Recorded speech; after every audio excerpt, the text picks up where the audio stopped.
നമസ്കാരം. 10th level പ്രിലിംസിൻ്റെ 20 days ചലഞ്ചിലേക്ക് എല്ലാവർക്കും സ്വാഗതം. ഇന്ന് നമ്മൾ പഠിക്കാൻ പോകുന്നത് കേരള റിനൈസൻസ് ആയി റിലേറ്റ് ചെയ്ത കുറച്ച് ക്വസ്റ്റ്യൻസും കൂടിയാണ്. പിന്നലത്തെ ബാക്കി എന്നോളം എല്ലാവരും പഠിക്കുക. ഇനി കഴിഞ്ഞ് ഇപ്പോൾ 12 ദിവസമായി, ഇന്നും കൂടി ഇത് കഴിഞ്ഞ് നമ്മൾ അടുത്ത ദിവസം മുതൽ നാളെ മുതൽ പഠിക്കുന്നത് സയൻസ്, ഫിസിക്സ്, കെമിസ്ട്രി കാര്യങ്ങളൊക്കെയാണ് കേട്ടോ. അതിൻ്റെ കൂടെ തന്നെ 2026 പ്രധാനപ്പെട്ട ഇന്ത്യൻ ഹിസ്റ്ററിയും ജോഗ്രഫിയും കറണ്ട് അഫയേഴ്സും PSC ചോദിച്ച ക്വസ്റ്റ്യൻസ് നമ്മൾ കംപ്ലീറ്റ് ചെയ്തിട്ടുണ്ട്. ഇനി നമ്മൾ ജീവശാസ്ത്രവും കാര്യങ്ങളൊക്കെയാണ് പഠിക്കാൻ പോകുന്നത്. ഓക്കെ, അപ്പോൾ നേരെ ക്വസ്റ്റ്യനിലേക്ക് പോവാം. കൊച്ചിയിലെ പിന്നോക്ക ജനവിഭാഗങ്ങളുടെ ഉന്നമനത്തിനായി പണ്ഡിറ്റ് കറുപ്പൻ സ്ഥാപിച്ച പ്രസ്ഥാനം ഏതാണ്? പണ്ഡിറ്റ് കറുപ്പൻ സ്ഥാപിച്ചത് ഏതാണ്? കല്യാണദായിനി സഭയാണ്. കല്യാണദായിനി സഭ 1912 കൊടുങ്ങല്ലൂരിനടുത്തുള്ള ഏറിയാട് എന്ന സ്ഥലത്താണ് സ്ഥാപിച്ചത്. സാധുജന പരിപാലന സംഘമാരുടേതാണ്? അയ്യങ്കാളിയുടേത് അല്ലേ. സമത്വ സമാജമാരുടേതാണ്? വൈകുണ്ഠസ്വാമികൾ. ആത്മവിദ്യാസംഘമാരുടേതാണ്? വാഗ്ബടാനന്ദൻ. ഇതൊക്കെ പഠിക്കണം കേട്ടോ. ചെറിയ ചെറിയ ഈ പോയിന്റ്സ് പഠിക്കുക. മാച്ച് ദ ഫോളോയിങ് ഒക്കെ വന്നു കഴിഞ്ഞാൽ നമുക്ക് സുഖമായിട്ട് എഴുതാൻ പറ്റും. അടുത്ത ചോദ്യം, അടുക്കളയിൽ നിന്ന് അരങ്ങത്തേക്ക് എന്ന വിപ്ലവാത്മകമായ നാടകം രചിച്ച സാമൂഹ്യ പരിഷ്കർത്താവാരാണ്? VT ഭട്ടതിരിപ്പാടാണ്. നമ്പൂതിരി സമുദായത്തിലെ അന്തർജനങ്ങളുടെ കഠിനമായ അന്ധവിശ്വാസങ്ങൾക്കും യാഥാസ്ഥിതിക തത്വത്തിനുമെതിരെ VT ഭട്ടതിരിപ്പാട് 1929 രചിച്ച നാടകമാണിത്. ഓക്കെ, അടുത്തത്, പൊയ്കയിൽ യോഹന്നാൻ സ്ഥാപിച്ച സാമൂഹിക ആത്മീയ പ്രസ്ഥാനം ഏതാണ്? പൊയ്കയിൽ യോഹന്നാൻ ഏതാണ്? PRDS, പ്രത്യക്ഷരക്ഷാ ദൈവസഭ. പൊയ്കയിൽ അപ്പച്ചൻ, കുമാരഗുരു എന്നൊക്കെ അറിയപ്പെടുന്നു. പത്തനംതിട്ടയിലെ ഇരവിപേരൂർ ആസ്ഥാനമാക്കി സ്ഥാപിച്ചതാണ് കേട്ടോ. നായർ സർവീസ് സൊസൈറ്റി മന്നത്ത് പത്മനാഭന്റെ നേതൃത്വത്തിൽ സ്ഥാപിതമായ വർഷം ഏതാണ്? NSS എന്നാണ്. 1914 അല്ലേ. 1914 ഒക്ടോബർ 31 ചങ്ങനാശ്ശേരിയിൽ വെച്ച് മന്നത്ത് പത്മനാഭന്റെ നേതൃത്വത്തിൽ NSS സ്ഥാപിച്ചത്. ആദ്യ പേരെന്തായിരുന്നു? രൂപീകൃതമായപ്പോൾ നായർ വൃത്തിജന സംഘം എന്നായിരുന്നു കേട്ടോ ഇതിൻ്റെ പേര്. ഇതിൽ 1903 സ്ഥാപിതമായത് ഏതാണ്? SNDP അല്ലേ. SNDP. വൈക്കം സത്യാഗ്രഹം ആരംഭിച്ച കൃത്യമായ തീയതി എന്നാണ്? വൈക്കം സത്യാഗ്രഹം ആരംഭിച്ചതെന്ന 1924 മാർച്ച് 30 അല്ലേ. വൈക്കം ക്ഷേത്രത്തിന് ചുറ്റുമുള്ള വഴിയിലൂടെ താഴ്ന്ന ജാതിക്കാർക്ക് നടക്കാനുള്ള സ്വാതന്ത്ര്യത്തിനായി തുടങ്ങിയ സമരമാണ് ഇത്. 1925 നവംബർ 23 എന്താ പ്രത്യേകത? സമരം അവസാനിച്ച തീയതിയാണ് അല്ലേ. അതെ. അടുത്ത ചോദ്യം, പണ്ഡിറ്റ് കറുപ്പന് വിദ്വാൻ പദവി നൽകി ആദരിച്ച കൊച്ചി രാജാവ് ആരാണ്? കേരളവർമ്മ വലിയ കോയിത്തമ്പുരാനാണ്. പണ്ഡിറ്റ് കറുപ്പന് വിദ്വാൻ പദവി നൽകി ആദരിച്ച കൊച്ചി രാജാവ് ആരാണ്? കേരളവർമ്മ വലിയ കോയിത്തമ്പുരാൻ. ബ്രാഹ്മണനെ മനുഷ്യനാക്കുക എന്ന ലക്ഷ്യത്തോടെ VT ഭട്ടതിരിപ്പാടിൻ്റെ നേതൃത്വത്തിൽ രൂപീകരിക്കപ്പെട്ട സംഘടന ഏതാണ്?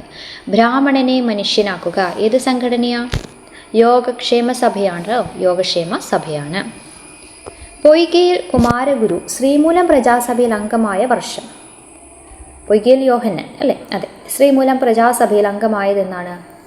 1921. ആദ്യമായിട്ട് അംഗമായത് 1921. പിന്നീട് 1931 തിരുവിതാംകൂർ ശ്രീമൂലം പ്രജാസഭയിലേക്ക് നാമനിർദ്ദേശം ചെയ്യപ്പെട്ടിട്ടുണ്ട് കേട്ടോ. ഇതിൽ 1911 ഒരു പ്രത്യേകത ഉണ്ട്. എന്താണ്? അയ്യങ്കാളി അല്ലെ. അയ്യങ്കാളി പ്രജാസഭയിൽ അംഗമായത് എന്നാണ്? 11 കേട്ടോ. മന്നത്ത് പത്മനാഭന്റെ ആത്മകഥയുടെ പേരെന്താണ്? ആത്മകഥ. മന്നത്ത് പത്മനാഭന്റെ ആത്മകഥ ഏതാണ്? എൻ്റെ ജീവിത സ്മരണകൾ. കൊഴിഞ്ഞ ഇലകൾ ആരുടെയാ? കൊഴിഞ്ഞ ഇലകൾ ജോസഫ് മുണ്ടശ്ശേരിയുടേതല്ലേ. ഗുരുവായൂർ സത്യാഗ്രഹം ഔദ്യോഗികമായി ആരംഭിച്ചത് എന്നാണ്? 1931 അല്ലേ. ഗുരുവായൂർ ക്ഷേത്രത്തിൽ എല്ലാ ഹിന്ദുക്കൾക്കും പ്രവേശനം ആവശ്യപ്പെട്ട് നടന്നതാണ് ഗുരുവായൂർ സത്യാഗ്രഹം. 1931 നവംബർ 1. 1924 ഏതാണ്? അത് വൈക്കം സത്യാഗ്രഹം അല്ലേ. 36 എന്തായിരുന്നു പ്രത്യേകത? ക്ഷേത്രപ്രവേശന വിളംബരം. ഓർത്തിരിക്കുക.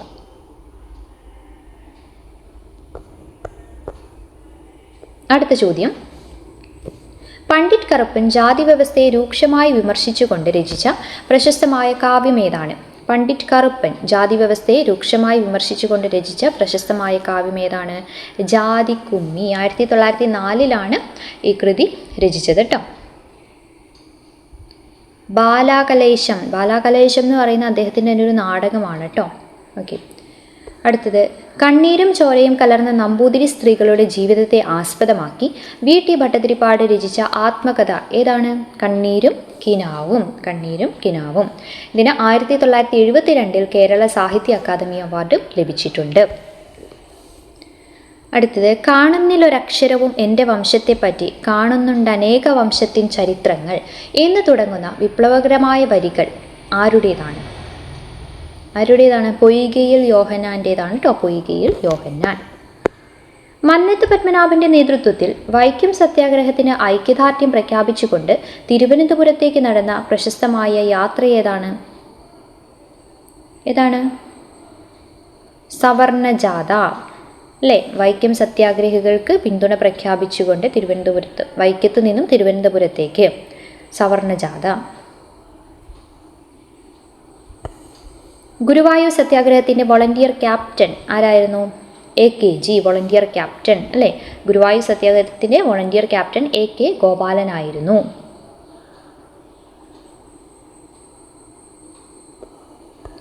കൊച്ചിയിലെ ധീവര സമുദായത്തിൻ്റെ ഉന്നമനത്തിനായി പണ്ഡിറ്റ് കറുപ്പൻ്റെ നേതൃത്വത്തിൽ സ്ഥാപിച്ച സംഘടന ഏതാണ്? ബാലസമുദായ പരിഷ്കരണി സഭയാണ് കേട്ടോ. ബാലസമുദായ പരിഷ്കരണി സഭ. 1931 VT ഭട്ടതിരിപ്പാടിൻ്റെ നേതൃത്വത്തിൽ നടന്ന സാമൂഹ്യ പരിഷ്കരണ യാത്ര ഏതാണ്? യാചനായാത്ര അല്ലേ? യാചനായാത്രയാണ്. ഇത് ദരിദ്രരായ നമ്പൂതിരി കുട്ടികൾക്ക് ഇംഗ്ലീഷ് വിദ്യാഭ്യാസം നൽകാനുള്ള ഫണ്ട് ശേഖരിക്കുവാൻ വേണ്ടിയിട്ട് നടത്തിയതാണ്. പൊയ്കയിൽ കുമാരഗുരുദേവൻ്റെ ജന്മസ്ഥലം എവിടെയാണ്? പത്തനംതിട്ട ജില്ലയിലെ ഇരവിപ്പേരൂർ അല്ലേ? ഇരവിപ്പേരൂര് 1879 പൊയ്കയിൽ കുമാരഗുരു ജനിച്ചത്. ചട്ടമ്പിസ്വാമിയുടെ എവിടെയാണ്? ചട്ടമ്പിസ്വാമിയുടെ എല്ലാവരും ഒന്ന് കമൻറ്റ് ചെയ്യുക കേട്ടോ. ചട്ടമ്പിസ്വാമിയുടെ ജന്മസ്ഥലം നമ്മൾ ഇന്നലെ പഠിച്ചതായിരുന്നു, എവിടെയാണെന്ന് കമൻറ്റ് ചെയ്യുക. അടുത്ത ചോദ്യം, നായർ സർവീസ് സൊസൈറ്റിയുടെ ആദ്യ രൂപമായ നായർ വൃത്തിജന സംഘം രൂപീകരിക്കപ്പെട്ട സ്ഥലം എവിടെയാണ്? 1914 രൂപീകരിച്ചതെന്ന് നമ്മൾ പറഞ്ഞു അല്ലേ? എവിടെ വെച്ചാണിത്? ചെങ്ങനാശ്ശേരി അല്ലേ? ചെങ്ങനാശ്ശേരിയാണ്. വൈക്കം സത്യാഗ്രഹത്തോടനുബന്ധിച്ച് ഗാന്ധിജി കേരളം സന്ദർശിച്ച വർഷം എന്നാ? 1925 മാർച്ച് മാസത്തിലാണ് മഹാത്മാഗാന്ധി വൈക്കത്തെത്തിയത്. ഗുരുവായൂർ സത്യാഗ്രഹത്തിന് നേതൃത്വം നൽകിയ പ്രധാന കമ്മിറ്റിയുടെ, അതായത് സത്യാഗ്രഹ കമ്മിറ്റിയുടെ സെക്രട്ടറി ആരായിരുന്നു? ഗുരുവായൂർ സത്യാഗ്രഹ കമ്മിറ്റിയുടെ സെക്രട്ടറി ആരായിരുന്നു? കേളപ്പൻ. ആരാണ്? കേളപ്പൻ ആയിരുന്നു അല്ലേ? കേളപ്പൻ. അതിൻ്റെ പ്രസിഡന്റ് ആരായിരുന്നു? President Mannath Padmanabhan. AKG volunteer captain ആയിരുന്നു. കൊച്ചി നിയമസഭയിലേക്ക് നാമനിർദ്ദേശം ചെയ്യപ്പെട്ട ആദ്യത്തെ അധംകൃത സമുദായ പ്രതിനിധി ആരാണ്? ആദ്യം നിർദ്ദേശിക്കപ്പെട്ടത് ആരായിരുന്നു? പണ്ഡിറ്റ് കറുപ്പൻ കേട്ടോ. 1925 പണ്ഡിറ്റ് കറുപ്പൻ. നമ്പൂതിരി സമുദായത്തിലെ മിശ്ര വിവാഹത്തെയും വിധവാ വിവാഹത്തെയും പ്രോത്സാഹിപ്പിക്കുന്നതിനായി VT ഭട്ടതിരിപ്പാട് മുൻകൈയെടുത്ത് നടത്തിയ വിവാഹം ആരുടേതാണ്? ആരുടെ വിവാഹമായിരുന്നു? MR ഭട്ടതിരിപ്പാടിൻ്റെ അല്ലേ? 1934 VTയുടെ അനുജനും പ്രശസ്ത നാടകകൃത്തുമായ MR ഭട്ടതിരിപ്പാട് വിഭാര്യയായ ഉമാ അന്തർജനത്തെ വിവാഹം കഴിക്കുന്നത് കേട്ടോ. അതാണ് ആദ്യത്തെ നിയമപരമായ വിധവാ വിവാഹം. മന്നത്ത് പത്മനാഭൻ തിരുക്കൊച്ചി നിയമസഭയിൽ അംഗമായതെന്ന്? ട്രാവൻകൂർ കൊച്ചി നിയമസഭയിൽ അംഗമായതെന്നാണ്? 1949. കേരളത്തിലെ ക്ഷേത്രപ്രവേശന ചരിത്രത്തിൽ നിർണായകമായ ഗുരുവായൂർ റെഫറൻഡം, അതായത് പൊതുജന അഭിപ്രായം ശേഖരിക്കൽ നടന്നത് ഏത് താലൂക്കിലാണ്? പഴയ താലൂക്ക് ഏതായിരുന്നു? പൊന്നാനി താലൂക്ക് കേട്ടോ. പൊന്നാനി താലൂക്കിലാണ് റെഫറൻഡം നടത്തിയത്. പണ്ഡിറ്റ് കറുപ്പനെ കുറിച്ചുള്ള താഴെ പറയുന്ന പ്രസ്താവനകൾ പരിശോധിക്കുക. കേരളത്തിൻ്റെ ലിങ്കൺ എന്ന് അദ്ദേഹം വിശേഷിപ്പിക്കപ്പെടുന്നു. കൊച്ചി രാജാവ് അദ്ദേഹത്തിന് കവിതിലകൻ ബിരുദം നൽകി ആദരിച്ചു. മുകളിലുള്ള പ്രസ്താവനകളിൽ ഏതാണ് ശരിയായിട്ടുള്ളത്? രണ്ടും ശരിയാണല്ലേ? രണ്ടും ശരിയാണ്. കേരള ലിങ്കൺ എന്നറിയപ്പെടുന്ന ആരാണ്? പണ്ഡിറ്റ് കറുപ്പനാണ്. VT ഭട്ടതിരിപ്പാടുമായി ബന്ധപ്പെട്ട പ്രസ്താവനകൾ വിലയിരുത്തുക. യോഗക്ഷേമ സഭയുടെ മുഖപത്രമായ ഉണ്ണി നമ്പൂതിരിയുടെ പത്രാധിപരായി അദ്ദേഹം പ്രവർത്തിച്ചിട്ടുണ്ട്. അവനവൻ തന്നെയാണ് ഈശ്വരൻ എന്നതായിരുന്നു അദ്ദേഹത്തിൻ്റെ പ്രധാന മുദ്രാവാക്യം. ശരിയായ ഉത്തരം തിരഞ്ഞെടുക്കുക. ഏതൊക്കെയാണ്? ഒന്നാമത്തെ ശരിയാണ് അല്ലേ. ഉണ്ണി നമ്പൂതിരിയുടെ പത്രാധിപരായിരുന്നു. അവനവൻ തന്നെയാണ് ഈശ്വരൻ എന്ന് പറഞ്ഞത് ആരാണ്? അത് ശ്രീനാരായണ ഗുരുവിൻ്റെ ഒരു ദർശനമാണ് അല്ലേ അത്. അടുത്ത ചോദ്യം, പൊയ്കയിൽ കുമാരഗുരുവിനെ കുറിച്ചുള്ള പ്രസ്താവനകളിൽ ശരിയായവ ഏത്? കത്തോലിക്ക സഭയിലെ ജാതി വിവേചനത്തിൽ പ്രതിഷേധിച്ച് അദ്ദേഹം സഭ വിട്ടു. അദ്ദേഹത്തെ അനുയായികൾ അപ്പച്ചൻ എന്ന് സ്നേഹപൂർവ്വം വിളിച്ചിരുന്നു. ഏതാ ശരിയായിട്ടുള്ളത്? രണ്ടും ശരിയാണ്. ഒന്നും രണ്ടും ശരിയാണ്. മന്നത്ത് പത്മനാഭനെ സംബന്ധിച്ച് താഴെ പറയുന്ന പ്രസ്താവനകൾ ശ്രദ്ധിക്കുക. NSS രൂപീകരണ സമയത്ത് അതിൻ്റെ ആദ്യ പ്രസിഡന്റ് മന്നത്ത് പത്മനാഭനായിരുന്നു. NSSൻ്റെ ആദ്യ ജനറൽ സെക്രട്ടറി K. കേളപ്പനായിരുന്നു. ഏതൊക്കെയാണ് ശരിയായിട്ടുള്ളത്? ഏതാണ്? രണ്ടും തെറ്റാണല്ലേ. രണ്ടും തെറ്റാണ്. കാരണം എന്താണ്? ആദ്യ പ്രസിഡന്റ് K. കേളപ്പൻ, മന്നത്ത് പത്മനാഭൻ അതിൻ്റെ ആദ്യ സെക്രട്ടറി ആയിരുന്നു. അങ്ങോട്ടും ഇങ്ങോട്ടും മാറ്റിയാണ് ഞാൻ കൊടുത്തിട്ടുള്ളത്. ഓക്കെ. അടുത്ത ചോദ്യം, വൈക്കം സത്യാഗ്രഹവുമായി ബന്ധപ്പെട്ട് പ്രസ്താവനകൾ പരിശോധിക്കുക. വൈക്കം ക്ഷേത്രത്തിന് ചുറ്റുമുള്ള പൊതുവഴികൾ എല്ലാ ജാതിക്കാർക്കുമായി തുറന്നു കൊടുക്കാനാണ് സമരം നടന്നത്. തമിഴ്നാട്ടിൽ നിന്നുള്ള പ്രമുഖ നേതാവ് E.V. രാമസ്വാമി നായ്ക്കർ പെരിയോർ എന്നാണേ ഈ സമരത്തിൽ പങ്കെടുത്ത് ജയിലിലായി. ശരിയായ പ്രസ്താവനകൾ ഏതൊക്കെയാണ്? രണ്ടും ശരിയാണ്. ഒന്നും രണ്ടും ശരിയാണല്ലേ. ക്ഷേത്രപ്രവേശനമല്ല, ക്ഷേത്രത്തിന് ചുറ്റുമുള്ള പൊതുവഴികൾ തുറന്നു കിട്ടാനായിരുന്നു ശരിക്കും ഏതാണ്? വൈക്കം സത്യാഗ്രഹം അല്ലേ നടന്നത്. ഗുരുവായൂർ സത്യാഗ്രഹികളെക്കുറിച്ച് താഴെ പറയുന്നത് തെറ്റായതേത്? ഗുരുവായൂർ ക്ഷേത്രത്തിൽ എല്ലാ ഹിന്ദുക്കൾക്കും പ്രവേശനം അനുവദിക്കണം എന്നതായിരുന്നു സമരലക്ഷ്യം. K. കേളപ്പൻ മരണാസന്നനായി നിരാഹാര സമരം അനുഷ്ഠിച്ചപ്പോൾ ഗാന്ധിജിയുടെ നിർദ്ദേശപ്രകാരമാണ് അത് അവസാനിച്ചത്. ഏതാണ് തെറ്റായത് എന്നാണ് ചോദിച്ചത്. ഏതാ തെറ്റായിട്ടുള്ളത്? രണ്ടും ശരിയാണ്. തെറ്റൊന്നുമില്ല അല്ലേ. രണ്ടും ശരിയാണ്. പണ്ഡിറ്റ് കറുപ്പൻ്റെ ജാതിക്കൊമ്മി എന്ന കൃതിയെ സംബന്ധിച്ച പ്രസ്താവനകൾ വിലയിരുത്തുക. ശങ്കരാചാര്യരുടെ മനീഷാ പഞ്ചകം എന്ന കൃതിയുടെ ആശയങ്ങളെ ഉൾക്കൊണ്ടാണ് ഇത് രചിച്ചിരിക്കുന്നത്. കീഴ്ജാതിക്കാരെ കൊട്ടാരങ്ങളിൽ പ്രവേശിക്കുന്നതുമായി ബന്ധപ്പെട്ട് അതിനുവേണ്ടി വിളംബരം പുറപ്പെടുവിക്കാനാണ് ഈ കൃതി കാരണമായത്. ശരിയായത് ഏതാ ശരിയായിട്ടുള്ളത്? ഒന്നാമത്തെ മാത്രം അല്ലേ. അതായത് ജാതിക്കുമ്മി ശങ്കരാചാര്യരുടെ മനീഷാ പഞ്ചകത്തെ അടിസ്ഥാനമാക്കിയാണ് എഴുതിയത്. പക്ഷേ കീഴ്ജാതിക്കാരെ കൊട്ടാരത്തിൽ കയറ്റാനായിരുന്നില്ല. എന്താണ് പിന്നെ? കീഴ്ജാതിക്കാരെ കൊട്ടാരത്തിൽ പ്രവേശിക്കുന്നതിനായി വിളംബരം പുറപ്പെടുവിക്കാൻ ഈ കൃതിയൊന്നും കാരണമായിട്ടില്ല. അടുത്ത ചോദ്യം, 1931 നമ്പൂതിരി സമുദായത്തിലെ സ്ത്രീകൾ അനുഭവിച്ചിരുന്ന അനാചാരങ്ങൾക്കെതിരെ നടന്ന മറക്കുട ബഹിഷ്കരണ പ്രസ്ഥാനത്തിന് ആര്യ പള്ളത്തോടൊപ്പം നേതൃത്വ നിരയിൽ നിന്ന് പോരാടിയ പ്രമുഖ നവോത്ഥാന നായിക ആരാണ്? മറക്കുട ബഹിഷ്കരണ പ്രസ്ഥാനം ആരാണ്? പാർവതി നെന്മണിമംഗലം അല്ലേ. പാർവതി നെന്മണിമംഗലം. പൊയ്കയിൽ കുമാരഗുരുവിൻ്റെ പ്രസംഗങ്ങളെയും ആശയങ്ങളെയും കുറിച്ചുള്ള പ്രസ്താവനകൾ. കാണാനില്ല ഒരക്ഷരവും എൻ്റെ വംശത്തെപ്പറ്റി എന്ന വിഖ്യാതമായ വരികൾ അദ്ദേഹത്തിൻ്റേതാണ്. ചരിത്രരേഖകളിൽ നിന്നും വിസ്മരിക്കപ്പെട്ട ദളിത് ചരിത്രത്തെ വീണ്ടെടുക്കുക എന്നതായിരുന്നു അദ്ദേഹത്തിൻ്റെ ലക്ഷ്യം. ഇതാണ് കറക്റ്റായിട്ടുള്ളത്. രണ്ടും ശരിയാണല്ലേ. പാട്ടുകൾ അതോടൊപ്പം തന്നെ ഇങ്ങനെയുള്ള ഓരോരോ വരികളൊക്കെയായിരുന്നു കൂടുതലായിട്ട് അദ്ദേഹം യൂസ് ചെയ്തിരുന്നത്. മന്നത്ത് പത്മനാഭൻ്റെ പിൽക്കാല രാഷ്ട്രീയ സാമൂഹിക ജീവിതത്തെക്കുറിച്ചുള്ള പ്രസ്താവനകൾ ശ്രദ്ധിക്കുക. 1959 വിമോചന സമരത്തിൻ്റെ മുഖ്യ സൂത്രധാരനും നേതാവുമായിരുന്നു അദ്ദേഹം. ഭാരത സർക്കാർ അദ്ദേഹത്തിന് പത്മഭൂഷൺ ബഹുമതി നൽകി ആദരിച്ചിട്ടുണ്ട്. ശരിയായ പ്രസ്താവനകൾ ഏതൊക്കെയാണ്? ഒന്നും രണ്ടും ശരിയാണല്ലേ. 1959 EMS സർക്കാരിനെതിരെ നടന്ന വിമോചന സമരത്തിൻ്റെ ക്യാപ്റ്റൻ ആരായിരുന്നു? മന്നത്ത് പത്മനാഭനായിരുന്നു.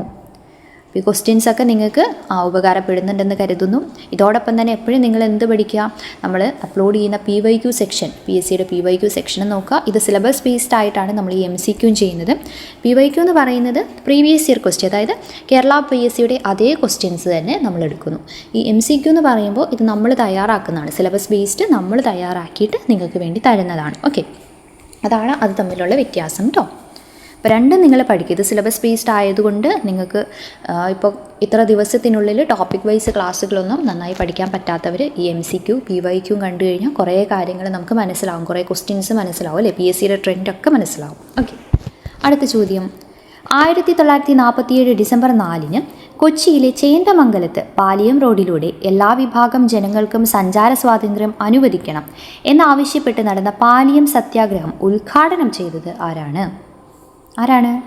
ഉദ്ഘാടനം ചെയ്തത്? സി കേശവനാണ്. പാലിയം സത്യാഗ്രഹം ഉദ്ഘാടനം ചെയ്തത് സി കേശവൻ. വൈക്കം സത്യാഗ്രഹത്തിൻ്റെ നേതാക്കൾ ആരെല്ലാമായിരുന്നു? ജസ്റ്റ് ഒന്ന് പോസ് ചെയ്ത് നോക്കിയ ഓപ്ഷൻസ് ആരൊക്കെയായിരുന്നെന്ന്. T K Madhavan, K Kelappan, K P Kesava Menon. Guruvayur സത്യാഗ്രഹത്തിൻ്റെ നേതാക്കൾ ആരെല്ലാമായിരുന്നു? ഗുരുവായൂർ കെ കേളപ്പനും മന്നത്ത് പത്മനാഭനും. വയലേരി കുഞ്ഞിക്കണ്ണൻ ഗുരുക്കൾക്ക് വാഗ്ഭടാനന്ദൻ എന്ന പേര് നൽകിയതാര്? വയലേരി കുഞ്ഞിക്കണ്ണൻ ഗുരുക്കൾക്ക് വാഗ്ഭടാനന്ദൻ എന്ന പേര് നൽകിയത് ആരാണ്? ബ്രഹ്മാനന്ദ ശിവയോഗിയാണ് അല്ലേ. യഥാർത്ഥ പേരെന്തായിരുന്നു? വയലേരി കുഞ്ഞിക്കണ്ണൻ. അദ്ദേഹമാണ് ആത്മവിദ്യാസംഘം 1917 ആത്മവിദ്യാസംഘം എന്ന സംഘടന സ്ഥാപിച്ചു അല്ലേ. അറിവിനേക്കാൾ വലിയ ദൈവമില്ല എന്നതായിരുന്നു അതിൽ പറയുന്നത്. അഭിനവ കേരളം, ആത്മവിദ്യാ കാഹളം, പിന്നെന്താണ് ശിവയോഗി വിലാസം, അതൊക്കെ ആരുടേതാണ്? വാഗ്ഭടാനന്ദൻ്റേതാണ് കേട്ടോ. അടുത്ത ചോദ്യം, കോഴിക്കോട് കാരാപ്പറമ്പിൽ തത്വപ്രകാശിക എന്ന സംസ്കൃത പഠന കേന്ദ്രം ആരംഭിച്ച നവോത്ഥാന നായകൻ ആരാണ്? തത്വപ്രകാശിക ആരാണ്? വാഗ്ഭടാനന്ദൻ അല്ലേ. വാഗ്ഭടാനന്ദനാണ്. അദ്ദേഹം സംസ്കൃത വിദ്യാലയം സ്ഥാപിച്ചത് 1906 ആരാധിക്കുവിൻ ന്യായത്തെ സ്മരിക്കുവിൻ ന്യായത്തെ എന്ന വിപ്ലവകരമായ സന്ദേശം നൽകിയ കേരളത്തിലെ നവോത്ഥാന നായകൻ ആരാണ്? ആത്മവിദ്യാസംഘം സ്ഥാപിച്ചത് ആരാണ്? വാഗ്ഭടാനന്ദൻ തന്നെയാണ് ആരാധിക്കുവിൻ ന്യായത്തെ സ്മരിക്കുവിൻ ന്യായത്തെ എന്ന് പറഞ്ഞത്.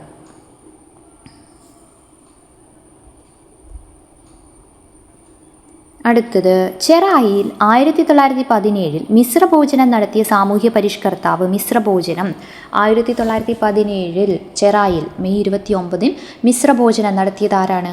സഹോദരൻ അയ്യപ്പനാണ്. സഹോദരൻ അയ്യപ്പൻ അല്ലേ. അതെ. അച്ചിപ്പുടവ സമരം നയിച്ചത് ആരാണ്? അച്ചിപ്പുടവ. ആറാട്ടുപുഴ വേലായുധ പണിക്കർ. നിഴൽ തങ്ങൾ എന്ന പേരുള്ള ആരാധനാലയങ്ങൾ സ്ഥാപിച്ചത് ആരാണ്? നിഴൽ തങ്ങൾ. വൈകുണ്ഠസ്വാമി അല്ലേ. വൈകുണ്ഠസ്വാമിയാണ്. ഇനി ചട്ടമ്പി സ്വാമികളുടെ നിര്യാണത്തിൽ അനുശോചിച്ചുകൊണ്ട് സമാധി സങ്കല്പം രചിച്ചത് ആരാണ്? ചട്ടമ്പി സ്വാമികളുടെ നിര്യാണത്തിൽ അനുശോചിച്ചുകൊണ്ട് സമാധി സങ്കല്പം രചിച്ചത് ആരാണ്? പണ്ഡിറ്റ് കെ പി കറുപ്പനാണ്. ചാവറ കുര്യാക്കോസ് ഏലിയാസ് ഏത് ആരാധനയ്ക്കാണ് പ്രാധാന്യം നൽകിയത്? ചാവറ കുര്യാക്കോസ് ഏലിയാസ് ഏത് ആരാധനയ്ക്കാണ് പ്രാധാന്യം നൽകിയത്? ഏതാണ്? 40 മണി ആരാധനയാണ് കേട്ടോ. 40 മണി ആരാധന. ബാരിസ്റ്റർ ജി പി പിള്ളയുടെ നേതൃത്വത്തിൽ ശ്രീമൂലം തിരുനാൾ രാമവർമ്മയ്ക്ക് 1891 ജനുവരിയിൽ സമർപ്പിച്ച നിവേദനത്തിൻ്റെ പേരെന്തായിരുന്നു? 1891 ജനുവരിയിൽ സമർപ്പിച്ച നിവേദനത്തിൻ്റെ പേരാണ് മലയാളി മെമ്മോറിയൽ അല്ലേ. ബാരിസ്റ്റർ ജി പി പിള്ളയുടെ നേതൃത്വത്തിലാണ് തിരുവിതാംകൂർ ഭരണത്തിൽ പരദേശി ബ്രാഹ്മണരുടെ ആധിപത്യത്തിനെതിരെ നാട്ടുകാർക്ക് ജോലി ഉറപ്പിക്കാൻ സമർപ്പിച്ചതാണ് ഇത് മലയാളി മെമ്മോറിയൽ എന്ന് പറയുന്നത്. നേതൃത്വം നൽകിയത് ബാരിസ്റ്റർ ജി പി പിള്ള. ഇതിൻ്റെ പ്രധാന സൂത്രധാരൻ ആരായിരുന്നു? സി വി രാമൻ പിള്ളയായിരുന്നു കേട്ടോ. ആദ്യം ഒപ്പുവെച്ചതാരാണ്? അത് കെ പി കേശവമേനോനാണ്. അടുത്ത ചോദ്യം, തിരുവിതാംകൂറിലെ എല്ലാ ക്ഷേത്ര നിരത്തുകളും ജാതി പരിഗണന കൂടാതെ സമസ്ത ഹിന്ദുക്കൾക്കുമായി തുറന്നുകൊടുത്തത് ഏത് വർഷമാണ്? എല്ലാ ക്ഷേത്ര നിരത്തുകളും ശ്രദ്ധിക്കണം കേട്ടോ. എല്ലാ ക്ഷേത്ര നിരത്തുകളും തുറന്നു കൊടുത്ത വർഷം 1928 അല്ല 28. വൈക്കം സത്യാഗ്രഹത്തിന് വലിയൊരു വിജയമായിട്ടാണ് ഇത് കാണുന്നത്. അടുത്തത്, തിരുവിതാംകൂർ ഈഴവ മഹാസഭ സ്ഥാപിച്ചത് ആരാണ്? ഈഴവ മഹാസഭ സ്ഥാപിച്ചത് ആരാം? ഡോക്ടർ പൽപ്പു ആണ് കേട്ടോ. ഡോക്ടർ പൽപ്പു. ചാവറ കുര്യാക്കോസ് ഏലിയാസ് അച്ഛൻ കേരള കത്തോലിക്ക സഭയുടെ ആദ്യത്തെ അച്ചടിശാല, അതായത് സെൻറ്റ് ജോസഫ് പ്രസ് സ്ഥാപിച്ചത് എവിടെയാണ്? സെൻറ്റ് ജോസഫ് പ്രസ് എവിടെയാണ്? മാന്നാനത്താണ് കേട്ടോ. മാന്നാനം. ഓക്കെ. 50 ചോദ്യങ്ങൾ ടോട്ടൽ നമ്മൾ ഓരോന്നിന്നും 100 ചോദ്യം വെച്ച് പഠിക്കുന്നുണ്ട്. അപ്പോൾ എല്ലാവരും നന്നായി പഠിക്കുക. എന്തെങ്കിലും സജഷൻസോ കാര്യങ്ങളോ ഒക്കെ ഉണ്ടെങ്കിൽ നിങ്ങൾ കമൻറ്റിലൂടെ അറിയിക്കുക. ക്ലാസ് ഇഷ്ടമാണെങ്കിൽ അതും കമൻറ്റിലൂടെ അറിയിക്കുക. താങ്ക്